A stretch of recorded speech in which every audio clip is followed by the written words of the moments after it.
அனைவருக்கும் வணக்கம். TNPSC group 4 எக்ஸாமுக்காக ப்ரீவியஸ் இயர் கொஷின் ஹிஸ்ட்ரியில் பார்த்துட்ருக்கோம். ஃபஸ்ட்டு கொஷின் பாருங்கள். கீழ்காணும் எந்த வளர்ச்சி பரிமாணம் சரியாக பொருத்தப்படவில்லைன்னு கேட்டிருக்காங்க. பின்தங்கிய உணவு சேகரிக்கும் நிலை கற்காலம் அப்படின்னு கொடுத்துருக்காங்க. அது கரெக்டாக இருக்குது. முன்னேறிய உணவு சேகரிக்கும் நிலை இடைக்கற்காலம். உணவு தயாரிக்கும் நிலை புதிய கற்காலம். இங்கே சாக்லித்திக் காலம்னு கொடுத்துருக்காங்க. அது மட்டும் தப்பு. நகரமயமாக்குதல் வெண்கல காலம். அது கரெக்டாக இருக்குது. அப்போது புதிய கற்காலத்தில் தான் உணவு தயாரிக்கும் நிலை இருந்துச்சு. சரியா? அடுத்த கொஸ்டின், சமஸ்கிருதத்தில் சிறந்து விளங்கிய புத்த எழுத்தாளர் கேட்டிருக்காங்க. புத்த எழுத்தாளர் சமஸ்கிருதத்தில் சிறப்பாக இருந்தவர் யார் அப்படின்னா அஸ்வகோசர் அப்படின்னு கொடுத்துருக்காங்க. அடுத்த கொஷின், கீழ்கண்டவற்றை காலவரிசைப்படுத்துக அப்படின்னு சொல்லி கொடுத்துருக்காங்க. ஃபஸ்ட்டு பாபரோட மரணம். சரியா? பாபரோட மரணத்துக்கு அப்புறமா சௌசா போர், அதுக்கப்புறம் அக்பரோட மரணம், அதுக்கப்புறம் கன்னோஜ் போர். சரியா? அடுத்தது, வெப்பம் தலைகீழாக மாறுவதற்கு தேவைப்படும் சூழ்நிலைகள் என்னென்ன அப்படின்னு சொல்லி கேட்டிருக்காங்க. வெப்பம் தலைகீழாக மாறணும் அப்படின்னா நீண்ட குளிர்காலமும் தெளிவான வானமும் இருக்கணும் அப்படின்னு சொல்லியிருக்காங்க.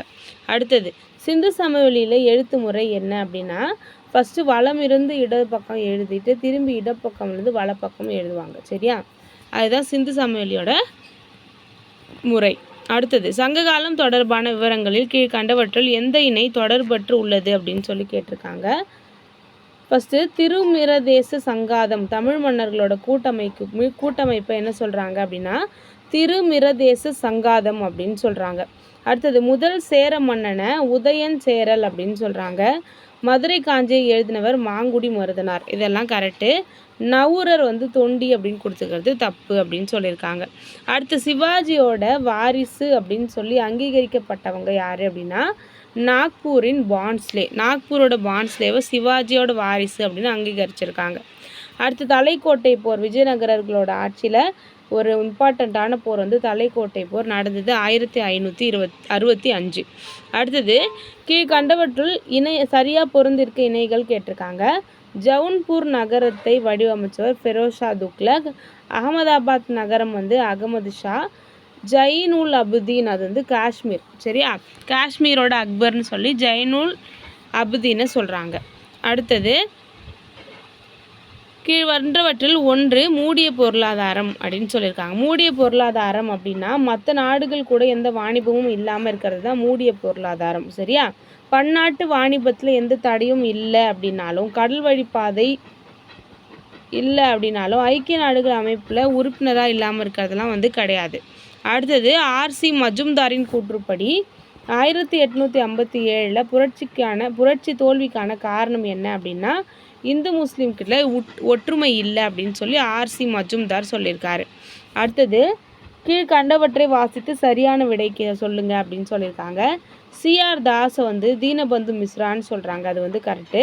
இவர் வங்காளத்தின் முடிசூடா மன்னர் அப்படின்னு சொன்னதும் கரெக்டாக. சரியா? அப்போ சிஆர் தாஸ் சீனபந்து மிஸ்ரா அப்படின்னு சிஆர் தாஸ் தீனபந்து அப்படின்னு சொல்லி அழைக்கிறாங்க. சரியா? அடுத்து, நவீன வங்காளதேசத்தின் பைபிள் அப்படின்னு அழைக்கப்படுறது வந்தே மாதரம். நான் ஒரு இந்திய டமார சேவல் தூங்கி கொண்டிருப்பவர்களை நான் எழுப்பி கொண்டே இருப்பேன், அப்போதுதான் அவர்கள் எழுந்து தங்கள் தாய்நாட்டிற்காக பாடுபடுவார்கள், இதுவே எனது பணி அப்படின்னு சொன்னது யாருன்னா அன்னி பெசன்ட் அம்மையார். 1940 காங்கிரஸ் ஆங்கிலேயருக்கு எதிராக எந்த வகையான போராட்டத்தை கொண்டு வந்தது அப்படின்னு கேட்டிருக்காங்க. 1940 சத்தியாகிரகத்தை கொண்டு வந்திருப்பாங்க. அடுத்தது, வரிசைப்படுத்த சொல்லியிருக்காங்க. ஃபஸ்ட்டு என்ன நடக்கும் அப்படின்னா ரஷ்யாவுக்கும் ஜப்பானுக்கும் நடுவில் போர் நடக்குது. அடுத்து, காந்தி தென்னாப்பிரிக்காவிலேருந்து வராரு. அதுக்கப்புறம் வந்ததுக்கப்புறம் தான் அவர் ஒத்துழையாமை இயக்கத்தில் நடக்கும்போது சௌரி சௌரா நிகழ்ச்சி நடக்குது. அப்போ ஃபஸ்ட்டு ரஷ்ய ஜப்பானிய போர், ரெண்டாவது காந்தி 1919 வர்றது, சௌரி சௌரா அப்புறம் நடக்குது. எந்த வருஷம் ஈவே ராமசாமி நகராட்சியோட தலைவராக இருந்தார் அப்படின்னு கேட்டிருக்காங்க. 1917 வருஷம். சரியா? அடுத்தது, கீழ்கண்டவற்றுள் உயிர்கோள பாதுகாப்பு மையம் எது அப்படின்னு கொடுத்துருக்காங்க. இங்கே மன்னார் வளைகுடா ஆன்சர். மாமல்லன் அப்படின்னு அழைக்கப்படுறவர் யார் அப்படின்னா முதலாம் நரசிம்மவர்மன். விக்ரமாதித்யா அப்படின்னு சொன்னப்பட்ட மன்னன்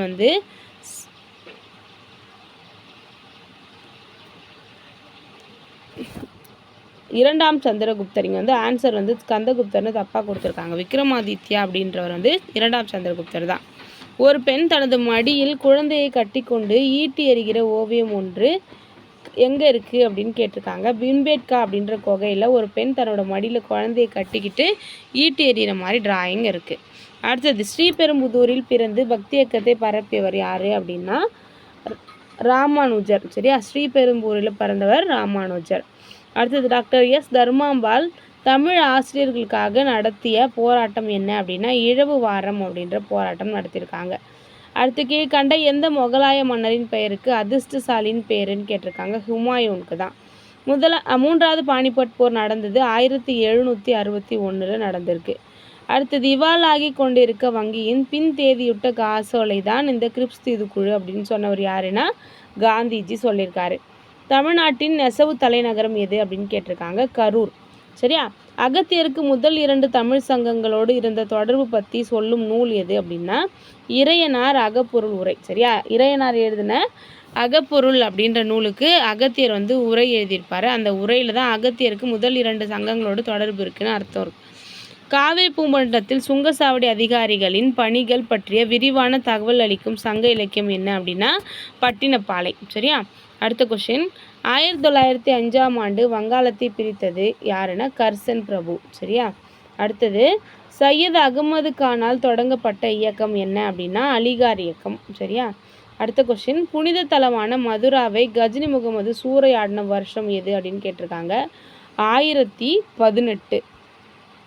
அடுத்து செயிஸ்டகான் பூனாவில் முகாமிட்டிருந்த போது சிவாஜி எத்தனை படை வீரர்களோடு பூனாவில் நுழைந்து முகலாய படையை தாக்கினார்னு கேட்டிருக்காங்க. 400 படை வீரர்கள். சரியா, செயிஸ்டகான் பூனாவில் முகாமிட்டிருந்த போது சிவாஜி 400 படை வீரர்களோடு பூனாவினுள் நுழைந்து முகலாய படையை தாக்கினார். அடுத்து தஞ்சாவூர் அரசர் சரபோஜி துணைப்படை திட்டத்தின் கீழ் பெற்ற ஓய்வூதியம் எத்தனை லட்சம் அப்படின்னு கேட்டிருக்காங்க. 4 லட்சம் ரூபாய். சரியா, அடுத்த கொஸ்டின் மேவாரின் ராணா பிரதாப் சிங்குக்கு எதிரான ஹால்திகாட் போரில் முகலாய இராணுவத்தை வழிநடத்தியவர் யார் அப்படின்னு கேட்டிருக்காங்க. மான்சிங். ரொம்ப முக்கியமானது. மேவாரோட ராணா பிரதாப் சிங்குக்கு எதிராக ஹால்திகாட் அப்படின்ற போரில் மான்சிங் முகலாய படையை வழிநடத்தினார். அமிர்தசரஸில் பொற்கோயிலை கட்டினவர் யார் அப்படின்னு கேட்டிருக்காங்க. குரு ராமதாசர். அடுத்து ஸ்பிக் உர தொழிற்சாலை எங்கே இருக்குது அப்படின்னு கேட்டிருக்காங்க. தூத்துக்குடியில் இருக்குது. அடுத்ததாக போர்கள் பற்றி கொடுத்துருக்காங்க. ஃபஸ்ட்டு பாருங்கள், கான்வா போர் 1527 ஃபஸ்ட்டு நடந்துச்சு. அதுக்கப்புறம் காக்ரா போர் 1529, சவுசா போர் 1539, கன்னோசி போர் 1540. சரியா, கான்வா போர் 27, காக்ரா போர் 29, சவுசா போர் 39, கன்னோசி போர் 40. அடுத்த கொஷின் மாலிக் கபூர் மதுரைக்கு வந்த வருஷம் என்னன்னு கேட்டிருக்காங்க. 1311 மாலிக் கபூர் மதுரைக்கு வந்திருப்பார். பாண்டியர்களோட முக்கியமான இறக்குமதி குதிரையாக தான் இருந்தது. அரேபிய குதிரைகள் நிறைய இறக்குமதி பண்ணாங்க. தனது அரசியல் தந்திரத்துக்காக சாணக்கியர் அப்படின்னு போற்றப்படுபவர் யார் அப்படின்னா ராஜகோபாலாச்சாரிய தான் சாணக்கியர்னு சொல்கிறாங்க. CN அண்ணாதுரை அவர்களுக்கு எந்த பல்கலைக்கழகம் முனைவர் பட்டம் கொடுத்துச்சு அப்படின்னு கேட்டிருக்காங்க. அண்ணாமலை பல்கலைக்கழகம் தான் முனைவர் பட்டம் கொடுத்துச்சான். அடுத்தது பாபர் முதலாம் பானிபட் போரில் வெற்றி பெற்றார். பாபர் போரில் பீரங்கி படையை பயன்படுத்தினார். 2 கூற்றுமே கரெக்டு. பீரங்கி படையை பயன்படுத்தினால்தான் அவர் ஜெயிச்சார். அடுத்தது ரசகங்காதரா என்ற நூலை எழுதியவர் யாருன்னு கேட்டிருக்காங்க. ஜெகநாத பண்டிதர். ஓகேவா, ரசகங்காதரா அப்படின்ற புக்கை எழுதினவர் ஜெகநாத பண்டிதர். அடுத்து முதலாக எப்பொழுது லூத்ரன் சமய பரப்பாளர் தரங்கம்பாடிக்கு வந்தாங்க அப்படின்னு கேட்டிருக்காங்க. 1706 வருஷம். அடுத்தது கிருஷ்ணதேவராயரோட ஆட்சி காலம் 1509 1529 வரைக்கும் கிருஷ்ணதேவராயர் ஆட்சி பண்ணியிருக்காரு. அடுத்து காயல் துறைமுகத்துக்கு 2 வாட்டி வந்தவர் யாருன்னு கேட்டிருக்காங்க. Marco Polo. அடுத்து மானூர் கல்வெட்டு எதை பற்றி சொல்லுது அப்படின்னா கிராம நிர்வாகம் பற்றி சொல்லுது. சரியா, அடுத்தது 1608ஆம் ஆண்டு சூரத் நகரில் முதல்ல ஆங்கிலேய தொழிற்சாலையை நிறுவியவர் யாருன்னு கேட்டிருக்காங்க. William Hawkins. 1608 சூரத் நகரில் முதல் ஆங்கில தொழிற்சாலையை நிறுவியவர் வில்லியம் ஹாக்கின்ஸ். எந்த கவர்னர் ஜெனரலோட ஆட்சி காலத்தில் விக்டோரியா பேரரசி கெய்சர்-இ-ஹிந்து அப்படின்ற பட்டத்தை சூட்டிக்கிட்டாங்க அப்படின்னு கேட்டால் லிண்டன் பிரபுவோட காலத்தில் தான் என்ன பண்ணுறாங்கன்னா கெய்சர்-இ-ஹிந்து அப்படின்ற பட்டத்தை சூட்டிக்கிறாங்க. இந்திய மறுமலர்ச்சியின் தந்தை ராஜாராம் மோகன் ராய அப்படி சொன்னவர் யார் அப்படின்னு கேட்டால் ரவீந்திரநாத் தாகூர் சொல்லியிருக்கார். ராஜாராம் மோகன் ராய இந்திய மறுமலர்ச்சியின் தந்தை அப்படின்னு சொன்னது ரவீந்திரநாத் தாகூர். அடுத்து ரிக்வேத காலத்தில் பயன்படுத்தப்பட்ட நாணய அலகு நிஷ்கா. சரியா? அடுத்து அலெக்சாண்டரின் படையெடுப்பின் போது சாணக்கியர் எந்த பல்கலைக்கழகத்தின் ஆசிரியராக இருந்தார்னு கேட்டிருக்காங்க. தட்சசீலம் அப்படின்ற பல்கலைக்கழகத்தில் ஆசிரியராக இருந்திருக்காரு. அக்பர் காலத்தில் இருந்த புகழ்பெற்ற பாடகர் மியான் தான்செனின் இயற்பெயர் ராம்தானு பாண்டே. சரியா? தான்செனோட இயற்பெயர் ராம்தானு பாண்டே. ஒரு மாநில ஆளுநர் உண்மையான நிர்வாக தலைவராக எப்போ இருப்பார்னா அவசர காலங்களில் இருப்பாங்க. தமிழ் மொழியின் தொடர் வரலாற்றின் மதிப்பிட்ட காலம். தமிழ் மொழியோட வரலாற்று 2500 வருஷமாக இருக்குது. 1931 பெரியார் எந்த நாட்டுக்கு போனார்னு கேட்டால் ரஷ்யாவுக்கு போயிருக்காரு. வீரபாண்டிய கட்டபொம்மன் காலத்தில் இந்தியாவோட கவர்னர் ஜெனரலாக இருந்தவர் வெல்லஸ்லி பிரபு இருந்திருக்காரு. அடுத்தது இந்திய துணைக்கண்டத்தின் புதிய கற்காலம் எதுன்னு கேட்டிருக்காங்க. 4000 1800 வரைக்கும். அடுத்து அல்புகர்க்கு கோவாவை யார்கிட்ட ஜெயிச்சார் அப்படின்னா யூசுப் அடில்கான் கிட்டேருந்து ஜெயிச்சிருக்காரு. அல்புகர்க்கு கோவாவை யூசுப் அடில்கானிடமிருந்து வெற்றி கொண்டார். அடுத்து இந்திய கலாச்சாரத்தின் ஆதாரம் என்ன அப்படின்னா நம்ம மூத்தவங்களை மதிக்கிறோம். அதுதான் சொல்லியிருக்காங்க. எந்த ஐரோப்பிய நாடு இந்தியாவிற்கு முதல்ல கடல் வழியை கண்டுபிடிச்சதுன்னு கேட்டால் போர்ச்சுகீசியர்கள் தான் கண்டுபிடிச்சாங்க. யாருடைய படையெடுப்பு மராத்திய பேரரசின் வீழ்ச்சிக்கு சாவுமணி அடித்தது அப்படின்னு கேட்டிருக்காங்க. அகமது ஷா அப்தாலி. சரியா? அகமது ஷா அப்தாலியோட படையெடுப்பு தான் மராத்தியரோட வீழ்ச்சிக்கு காரணம்னு சொல்கிறாங்க. அடுத்தது சத்யசோதக் சமாஜம் உருவாக்கியவர் ஜோதிபா பூலே. அலிகார் இயக்கம் சர் சையத் அகமது கான். நிரங்கரி இயக்கம் பாபா தயால்தாஸ். நாம்தாரி இயக்கம் பாபா ராம்தாஸ். சரியா? அடுத்த கொஷின். அக்பர் பதேபூர் சிக்ரியில் புலந்தர்வாசாவை கட்டினார். அது கரெக்டு. அவரோட குஜராத் வெற்றி நினைவாக புலந்தர்வாசாவை கட்டினார். ரெண்டுமே கரெக்டு. சிவாஜி யாரோட புரந்தர் உடன்படிக்கை மேற்கொண்டாருன்னு கேட்டிருக்காங்க. சிவாஜி ராஜா ஜெய்சிங் கூட சேர்ந்து தான் புரந்தர் உடன்படிக்கையை மேற்கொண்டார். சிவாஜியோட வருவாய்த்துறை அலுவலர்களை கர்கூன்கள் அப்படின்னு அழைக்கிறோம். சிவாஜியோட வருவாய்த்துறை அலுவலர்களுக்கு கர்கூன்கள் அப்படின்னு பேர். அடுத்தது 1789 மே 31 நாள் கணக்கின்படி கட்டபொம்மன் எவ்வளோ நிலுவைத் தொகை கட்ட வேண்டியிருந்துச்சு அப்படின்னா 3310 பக்கோடா கட்ட வேண்டியிருந்துச்சு. கர்னல் டாக், ஜான்சன், டக்கன், மால்கம் போன்ற பிரிட்டிஷ் ஆட்சியாளர்கள் எதை குறித்து விளக்கமாக ஆய்வு செய்தார்கள் அப்படின்னு கேட்டிருக்காங்க. பெண் சிசு கொலை குறித்து ஆய்வு செஞ்சுருக்காங்க. சரியா? கர்னல் டாக், ஜான்சன், டன்கன், மால்கம். சரியா? அடுத்தது எந்த சட்டம் மத்திய அரசாங்கத்தில் இரட்டை ஆட்சி முறையை கொண்டு வந்தது அப்படின்னா 1935 சட்டம் தான். 1919 மாகாணத்தில் இரட்டை ஆட்சி கொண்டு வந்துச்சு. அடுத்தது 1902 இந்திய படை தளபதியாக இந்தியாவிற்கு வருகை புரிந்தவர் யாருன்னு கேட்டிருக்காங்க. லார்டு கிட்ஸ்னர் அப்படின்றவங்கள சொல்லியிருக்காங்க. கிட்ஸ்னர். 1398 தைமூர் இந்தியா மீது படையெடுத்த போது டெல்லி சுல்தானாக இருந்தவர் யாருன்னு கேட்டிருக்காங்க. நஸ்ருதீன் முகமது ஷா. தைமூர் படையெடுத்தது 1398. நஸ்ருதீன் முகமது ஷா அப்போ டெல்லி சுல்தானாக இருந்திருக்காரு. அடுத்தது கீழ்கண்ட கருத்துக்களில் தவறான கூற்று எதுன்னு கேட்டிருக்காங்க. சரியா? ஆரியர்களின் தாயகம் மத்திய ஆசியா அப்படின்னு சொன்னது மேக்ஸ் முல்லர். ஆரியர்கள் ஆர்டிக் பிரதேசத்தை சேர்ந்தவர்கள் அப்படின்னு சொன்னது பாலகங்காதர திலகர். ஆரியர்களோட தாயகம் சப்த சிந்து அப்படின்னு சொன்னது ஏசி தாஸ். ஆனால் ஆரியர்களின் தாயகம் திபெத்னு விஎஸ் ஸ்மித் சொல்லலை. சரியா? அடுத்தது மிர்னாலினி சாராபாய் மிகவும் புகழ்பெற்ற துறை எது அப்படின்னா நடனம். அடுத்தது கீழ்கண்டவற்றில் எது சரியா பொருந்தலைன்னு கேட்டிருக்காங்க. ரிக்வேதம் சுக்தாஸ், யஜுர்வேதம் மாய சூத்திரங்கள், சாமவேதம் மெல்லிசை தொகுப்பு, அதர்வன வேதம் யாகங்கள் நடத்துறது. ஆனால் இங்கே சடங்குன்னு கொடுத்துருக்கிறது தப்பு. அடுத்தது தத்துவ போதினி சபை அப்படின்ற சபையை தோற்றுவித்தவர் தேவேந்திரநாத் தாகூர். தத்துவ போதினி சபா தேவேந்திரநாத் தாகூர். சுத்தி இயக்கம் தயானந்த சரஸ்வதி. பிரார்த்தனை சமாஜம் ஆத்மராம் பாண்டுரங், சத்யசோதக் சமாஜ் வந்து ஜோதிபா புலே. அடுத்து 1893ஆம் ஆண்டு சர் மார்டிமர் டூரண்ட் டேஷ் நாட்டுடன் டூரண்ட் ஒப்பந்தத்தில் கையெழுத்திட்டாரு அப்படின்னு கேட்டிருக்காங்க. ஆப்கானிஸ்தான் கூட. சரியா. அடுத்தது பாலமு பழங்குடியினரின் எதிர்ப்பு போராட்டம், அதன் தலைவர் தேவி பக்ஷ்ராய் கைது செய்யப்பட்ட பின்னர் முடிவுக்கு வந்திருக்கு. சரியா. பாலமு பழங்குடியினரோட எதிர்ப்பு போராட்டம், அதோட தலைவர் தேவி பக்ஷ்ராயை கைது பண்ணதுக்கப்புறம் முடிவுக்கு வந்திருக்கு அப்படின்னு சொல்லியிருக்காங்க. அப்போது பாலமு பழங்குடியினரோட தலைவர் தேவி பக்ஷ்ராய். அடுத்தது பாலகங்காதர திலகர். சரியா.